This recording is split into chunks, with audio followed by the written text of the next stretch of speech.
Welcome back to Cocktails with Olga.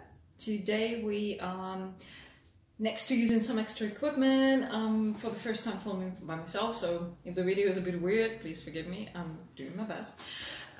What else is new? I've got a new shaker. Got it from a friend and I'm super excited to use it again. I already tested it, it's fantastic, it's amazing. It's not a Boston shaker, it's a 3-part shaker with a built-in filter, so that's quite exciting. And a built-in measurement, so I don't need a separate jigger. Yeah, and today we're making a cocktail with another very tricky name. It's called Between the Sheets. And if nowadays we have sex on the beach and screaming orgasm and all of that kind of stuff, when this cocktail was invented in the 20s, that was really daring to call something Between the Sheets. It's a cocktail that is actually somewhat similar to a sidecar, a cocktail we haven't made yet, but it's the one with cognac. Now, next to cognac, what we also have is gin, and I'm going to try celery gin from Rooted Distillery here in the Netherlands. It also has Grand Marnier and lemon juice. So I would say let's not wait any longer. Let's make it.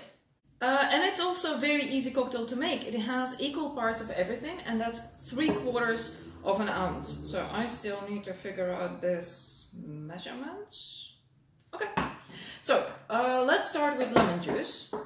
And if you're wondering why my lemon looks a bit funky, it's because I already created some decoration out of it.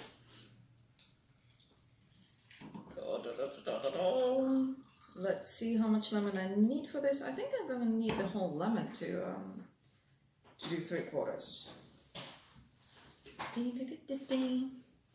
So apparently there are quite some different versions about where this cocktail comes from. Yep, 3/4.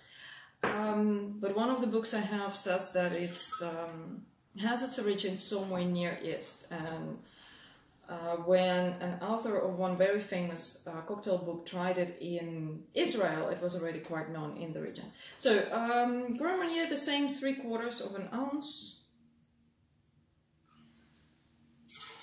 There we go. This is awfully convenient to just have it all built in. Gin. So I've got a little taster from the distillery. And it's exactly 3/4. Brilliant. Yay. I should also have a whole bottle of this one, but I thought why not use the measure. And at least now I know it's exactly 3/4. And the last but not least is cognac, and I have a French cognac, Remy Martin. If you have something else, should work as well. 3/4. Okay, this is really exciting because I haven't done cognac cocktails before, so I'm curious about the taste. And the rest, you know the drill. We're gonna put some ice in. If I manage to get it out.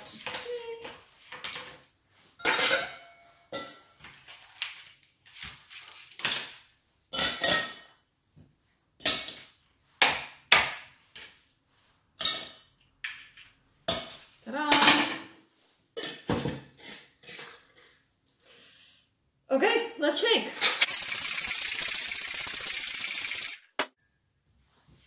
So one thing that is special about this shaker is actually isolated, so I cannot feel it's getting cold, so I really need to count in my head for about 15-20 seconds. And I'm probably a little bit off. Let's give it a try.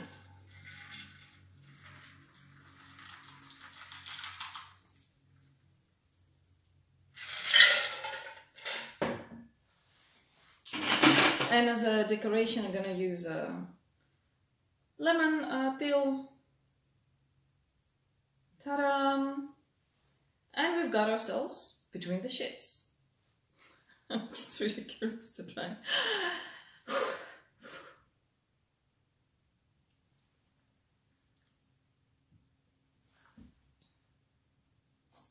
I can taste cognac.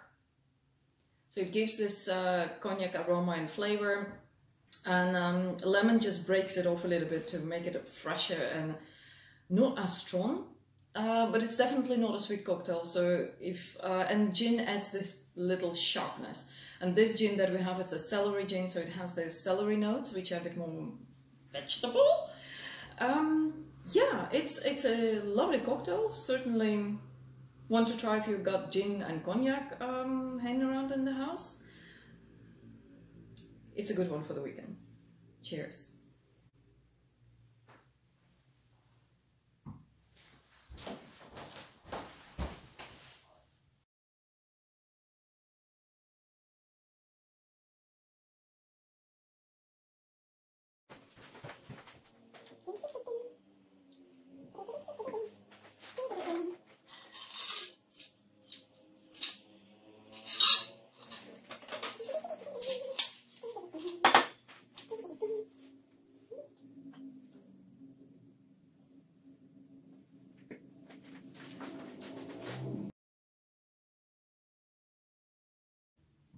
Okay, so what happens very often, I make a cocktail, I try it, and they're like the first thing that hit me, and then I think, oh, it's quite nice. And then I keep drinking and I think, okay. What I have with this cocktail, it's now the lemon starts to overpower everything and I miss a bit of sweetness. So I think if I make it again, I will add a little bit of, yeah, something to cut through the acidity, because right now it's a little bit too acid for me. Something, yeah, I don't know, maybe like a sugar syrup, just a little bit. It doesn't need a lot, it's just a little bit to balance it out. So here's my afterthought. Very often I don't film them, but now that I'm using a tripod and home alone drinking a cocktail. Yeah, certainly just a bit of a, you know what? I'll try to put maraschino cherry and see if that changes anything. Don't go away. Stay tuned. I'm back with the cherry. And I was thinking, you know, it's called Between the Sheets.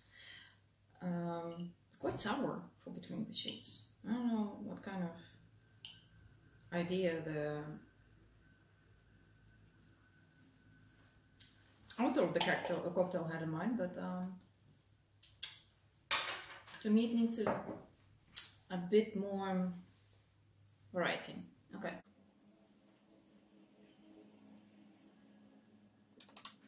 Yeah, okay, just adding a cherry doesn't really change the story, but because I like the spoon, sorry, I'm not gonna wash it. I'm not gonna reuse it right away, I promise.